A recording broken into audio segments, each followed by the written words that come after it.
Welcome to the InitiativeOne Leadership Podcast, where leaders maximize their impact and transform their lives. I'm Dr. Fred Johnson. I'm the founder here at InitiativeOne, and I am really excited to have my colleague and my best friend, Dr. Paul Metler, join me today on our podcast. Paul has been with me for 22 years. He has been through the entire journey when we were a little one-person operation, and you joined our team in Arizona, and we had no content. It was just shoot from the hip. And you and I began to build it right from the get-go. And I can't wait to talk through that story. Paul is sitting in his home in Knoxville, Tennessee. And Paul, we welcome you. It is so great to see you. So glad to be here and just so excited to have this time together, Dr. Fred. You know, my mind races when you talk about the long journey together. You bet. So, Paul, one of the things that, as our director of, or you're actually our vice president in charge of content development, but you're also a master facilitator. I mean, you and I, you name it, we've seen it in working with hundreds of groups. When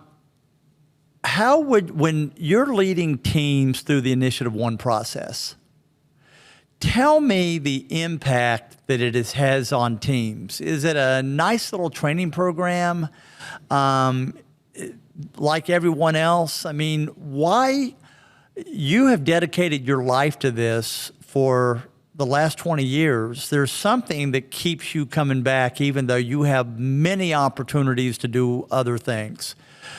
What is the impact and why do you keep doing this? Well, I love it. And thank you for asking for me to put into words why I love it. I would even say, as I have recently, that I'm more excited than ever to get in the room, to connect with people, to see the transformation take place. And I think there are a couple of things you talked about. It's not just another nice process. It's not just another exercise in training or learn these 3 or 4 things that are going to change your life. It truly is a transformational process, and we refer to it as leadership transformation intentionally, purposefully, because a couple of things that make the difference. One, frequently in the early meetings with leaders, I will say, look, we want everyone to be safe, but no one to be comfortable. We want this to be a place when you begin to learn. Fred, one of your great sayings, we call them Fredisms, is get comfortable being uncomfortable.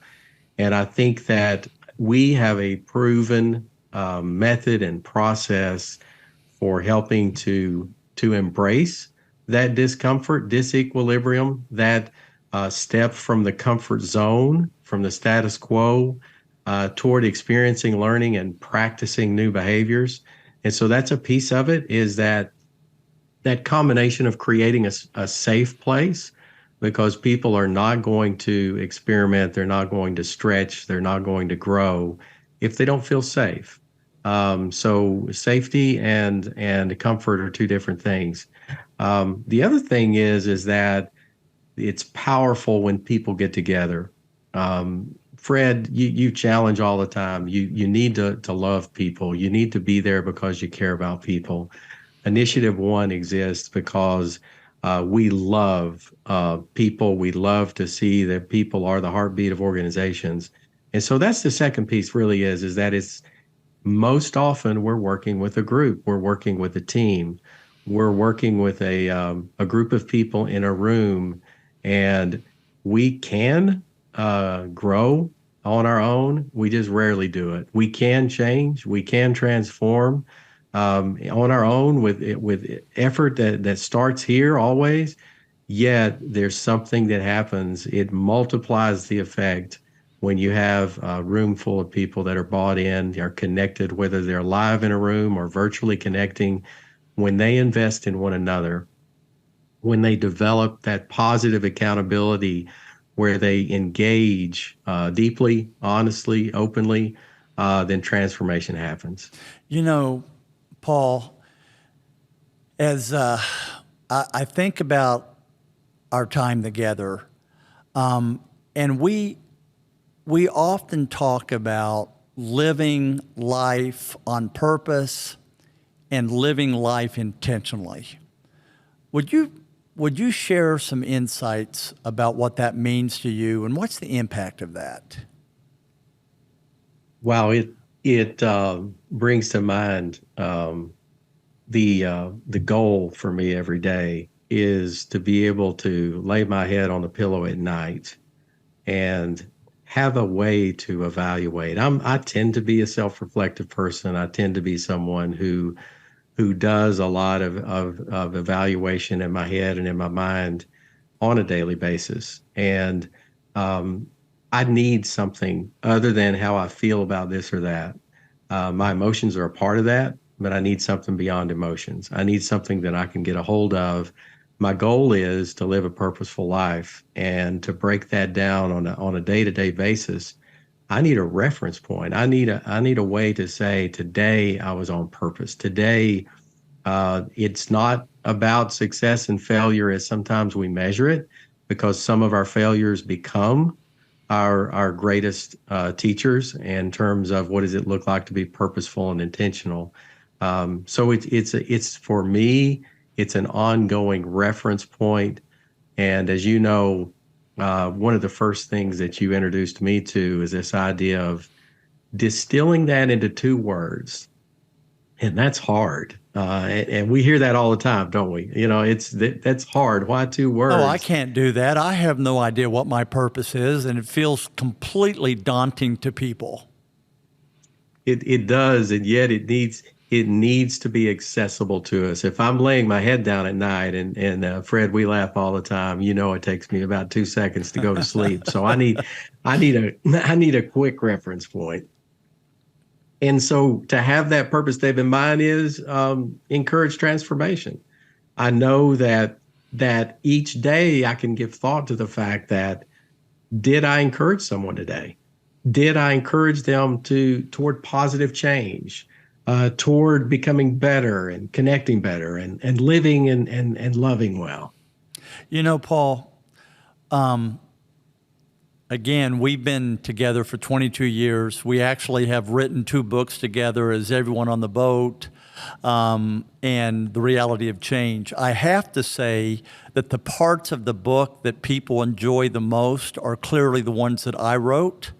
And the ones that they don't understand are clearly the ones that you wrote. And I say that Yes. with all humility. Would you Yeah, agree with? yeah, obviously. And that next book on humilities is in the making, isn't it? So, Paul, we have rubbed off on each other a lot in 22 years. You've made me a better leader, and I hope that I've made you a better leader. If you could describe in concise language how you have grown as a leader, how would you describe that? Wow, yes, I'm a better leader because of you. There are things I've done, experiences I enjoy because you have been there to help me get out of the comfort zone. So one thing I would say, Fred, that comes to mind, you said concise, um, and that's a piece of it, is nail it down and say it. And so I would say nothing has changed more than my capacity and ability to have tough conversations, to lead conflict well, rather than avoid it, rather than massage the message, rather than stay away from the direct message.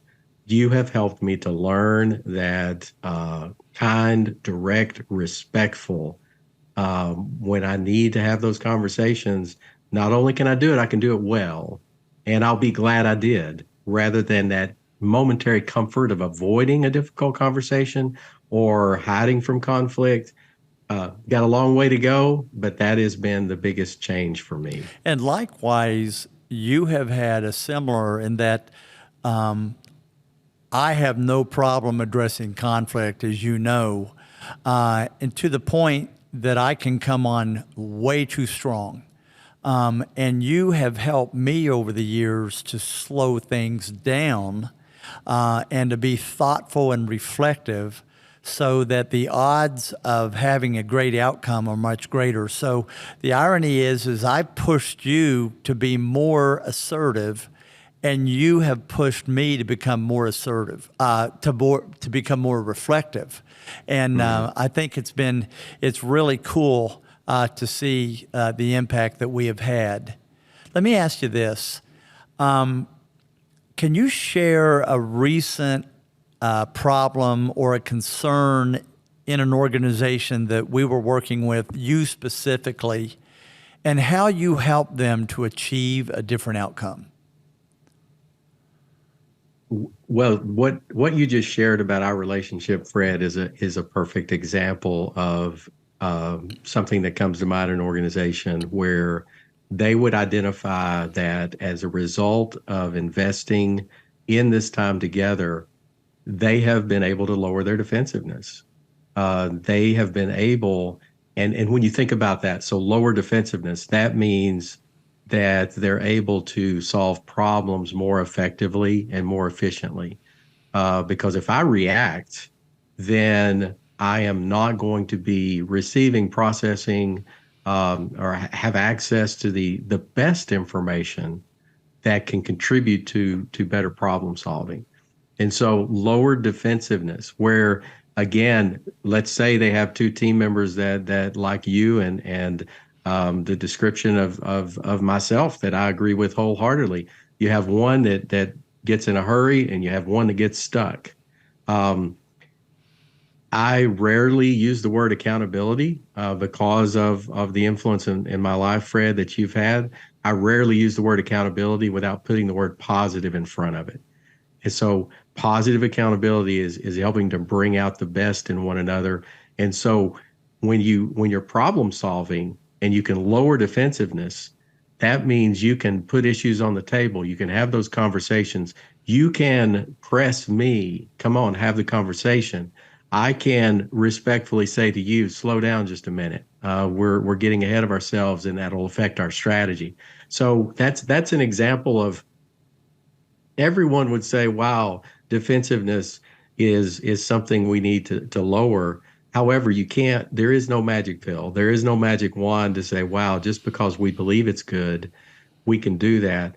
Behavior change takes time, and it takes a group of leaders that are willing to invest respectfully in positive accountability. You know, Paul, we ask people to do something that is very hard. Leadership is not natural. Following is natural. Working on your growth is not natural. And so it's really been so encouraging and so rewarding to watch cumulatively the impact of our work together have such a huge impact. And yet through that, we also teach that there is a direct correlation between the level of your success and what you have learned from your failures. Describe, if you would, what do you think was your biggest failure and how has it contributed to your current success? I mean, you're known as a world-class researcher. I don't know anybody in my life that knows more cognitively about the latest cutting-edge trends in leadership than you. You're well-versed. You have a doctorate in leadership. You have tremendous knowledge. And yet, all of that is linked to significant failure, just like in my life. How would you describe your biggest failure and how it propelled you to where you are right now? The first one, and there are many, the first one that comes to mind would be health crisis. And Fred, we met after I was just beginning to recover type 1 diabetic for over 50 years. And in my 30s, I had severe complications in my eyes, lost sight in both eyes, multiple surgeries, multiple procedures. And so a very, very low point in my life. And when you suffer physically, you also suffer mentally and emotionally, spiritually. These things in our lives are all connected and interrelated. And so when I think about that failure, it is easy to talk about that in terms of the physical symptoms or the way that played out with my vision. Um, but there were much deeper issues than that. One of the reasons I wasn't taking good care of myself and not getting adequate rest and exercise and all the things that I knew to do and had done most of my life, it surfaced an opportunity for me to learn. Why did I find it hard to say yes to the right things and no to the things that were carrying me away? Was it people pleasing? Was it a lack of clarity? Was it a lack of discipline, a lack of purpose? Was it conflict avoidance? Was it, giving myself away while failing to take care of myself first so that I could lead and care for others more effectively? The answer is it's all of the above. And so living a life of purpose, it has to begin with me. It has to begin with a look in the mirror. And that's uncomfortable. As you said, we ask leaders to take a look underneath the surface. And for me, my greatest failure was I thought leadership was all about everyone else. And yes, it is to some extent. However, it has to begin with me. And I needed to fail to be able to fail forward and learn what it looks like to actually set some boundaries in my life. And I'm healthier now than I've ever been. I've been through a lot of challenges, but I'm so glad I learned those lessons. And Fred, as you know, it was just after that you began to give me some tools, some practical ways. Again, it's more than just knowing it cognitively. It is how do I live this out? Are there some steps, some tools, some checkpoints along the way, milestones to know that I'm headed in the right direction? Paul, when I had met you, you were rebuilding really your career after taking some time. You went back to school after your health collapsed. You got your doctorate. And you spent initially about 1.5 years with me before you took on another assignment that you had prepared me that would probably be happening. You were a different leader the second time around than you were in your first major responsibility. How were you a different leader, and what led to that change?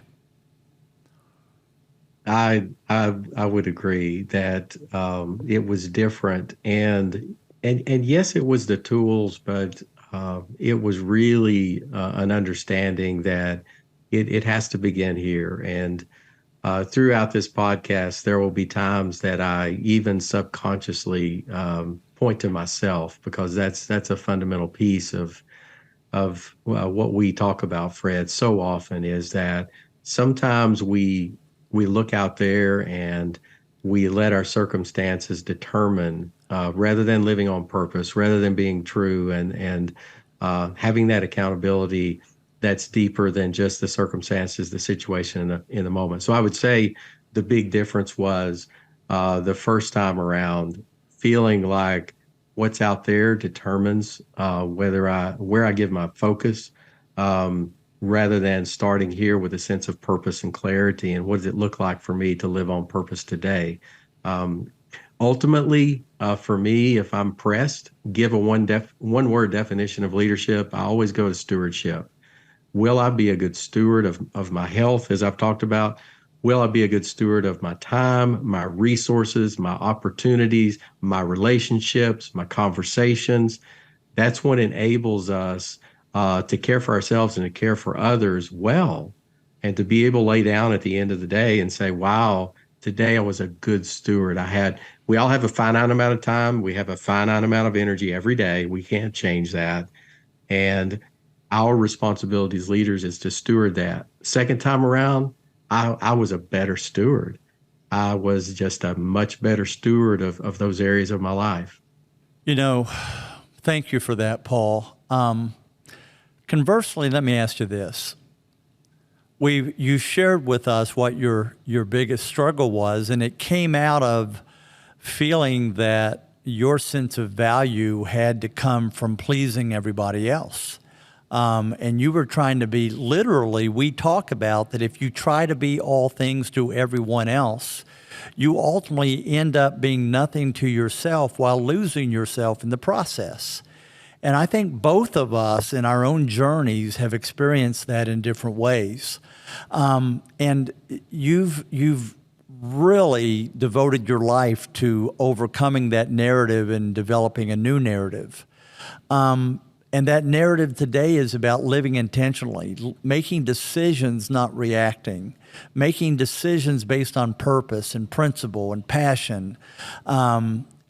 So given that, you've made a lot of different decisions that have led to some pretty great accomplishments. If you could describe your greatest accomplishment, what would it be? What are you most proud of? Wow. I bring it home.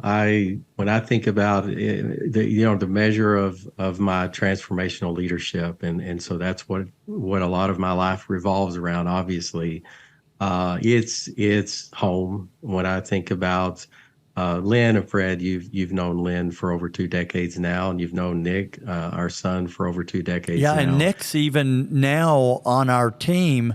He's one of these old sages who is in his later 20s, going on his later 50s. I mean, he's wise beyond his years. He is a master writer, a deep, soulful thinker and communicator, and that's a reflection on you.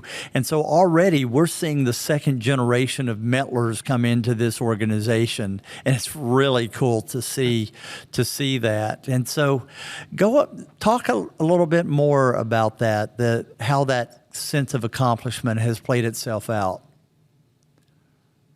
I think, having some of my core values, and again, it's sort of like purpose. You need to distill your core values, and they need to be memorable and accessible.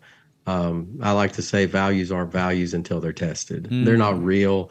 If they're just written down somewhere in a book or on a plaque on a wall, they're not real values. It's when they're tested. And so for me, it's what I celebrate is when those values play out in relationships and positive change. So a couple of my values are learning and sharing and transformation. If you connect those 3 pieces together, that's my greatest success stories in my mind. When I learn, that brings me a measure of joy, not as much as when I combine. Our values should be interrelated. And so the joy of learning for me is not fully realized until I share it. And it's not fully realized then again until when I have those aha moments where someone actually experiences transformation because of what I've learned, what I've shared.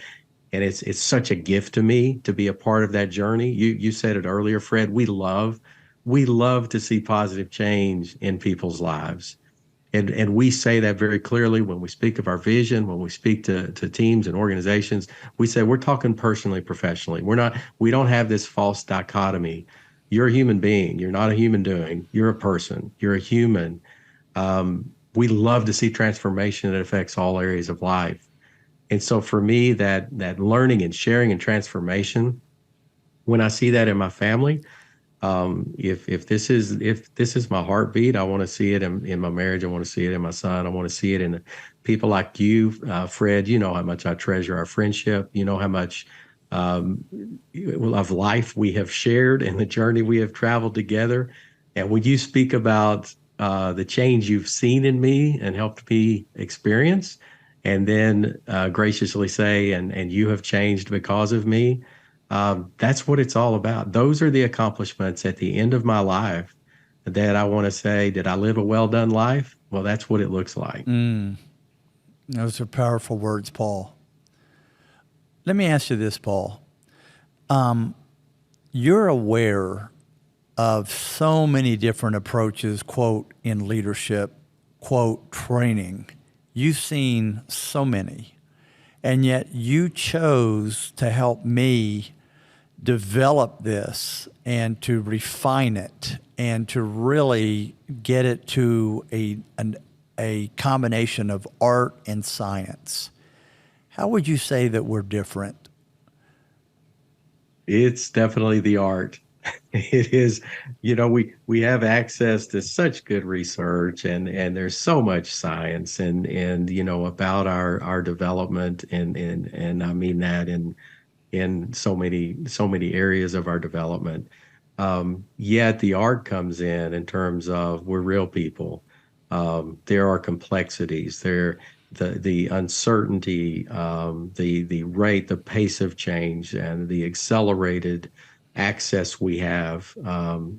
What I love is we get to be very open and candid about the art. For example, Fred, you taught me to say, look, your agenda trumps our agenda.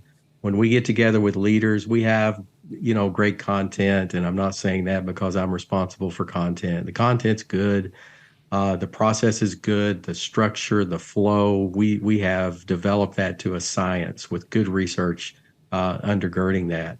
And yet you have real people you're engaging with.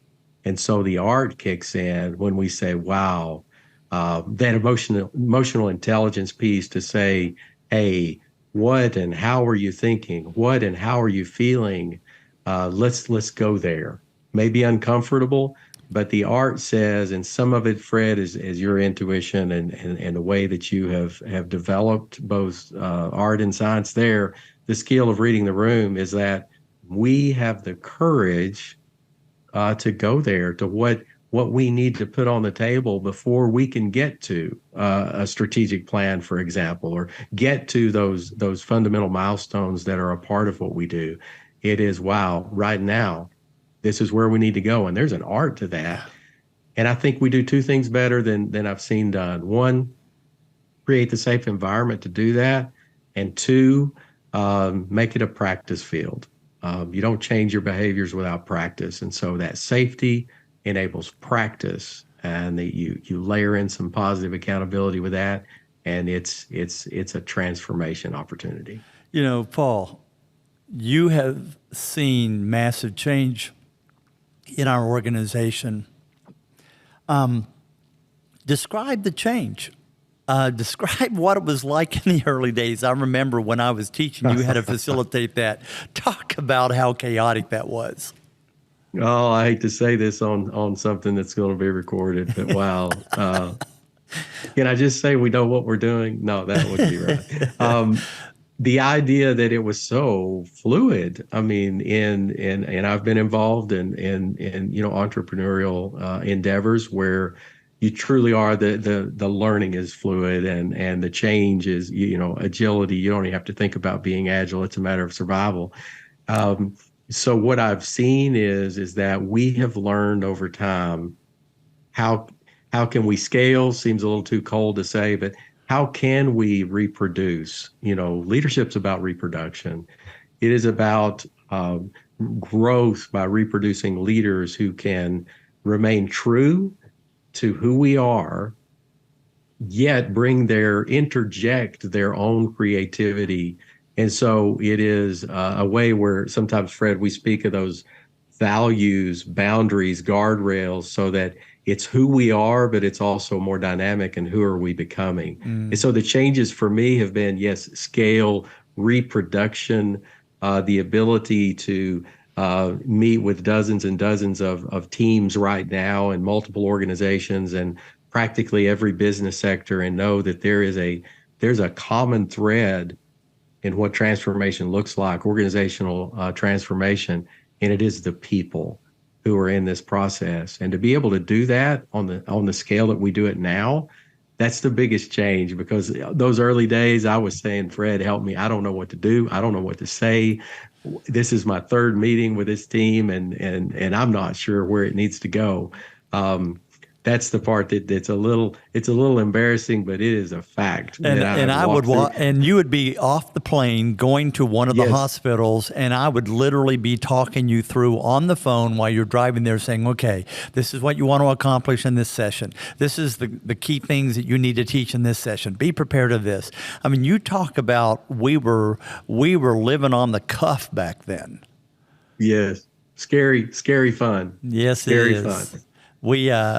I remember when we had the Woodrow Wilson Foundation folks that does postdoctoral work for educational leaders come to us when we were looking at working with them, and they said, "How did you all figure this out, that you could have a process that is so relevant and transformational for modern leaders?" And with great confidence, we said, "We have no idea. We fumbled through it. We learned. We made mistakes." But I'm really proud to be your partner and your friend, Paul. And we've got some great work ahead of us. We're just beginning. You know, we're working now with between 125 to 150 teams as we speak right now. We're in 22 different fields. Our education department, our education work is exploding all over the country. We're just now taking our international work off 7 countries that we're involved in there. Who would have ever dreamed that we would have been even doing this, what we're doing right now? And thank you for being with me from the beginning on this. Thank you. Thank you for dreaming the dream. So Thank you. You captured me with it the first time I met you. thank you, buddy. Where can our followers find you online? Oh, I'd love for you to find me on LinkedIn. Paul Metler, connect with me there. It's a great place, to connect with me personally there. And I am constantly sharing good things from Initiative One and our experiences. So find me there, Paul Metler. Would love to connect with you there, and all across our social media platforms. If you're listening to this, you can get there, connect with us, Initiative One, as well as with me. Thank you, Paul. As we wrap this up, I would ask you to consider a couple things.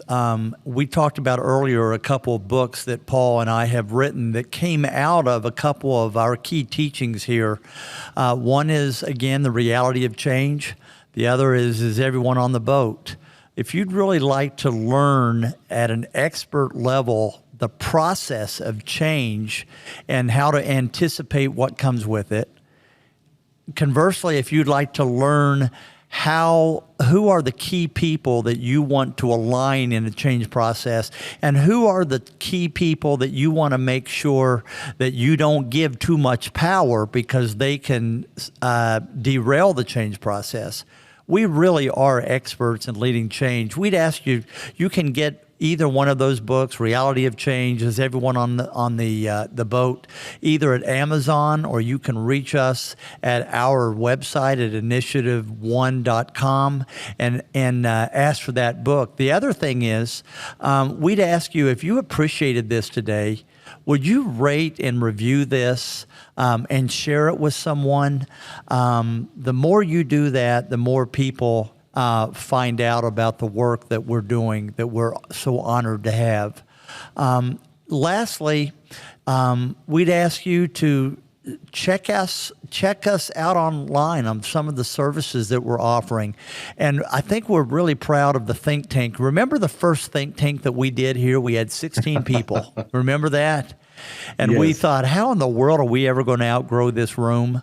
Today, we have between 800 and 900 people that we know of that are coming in. That think tank is once a month.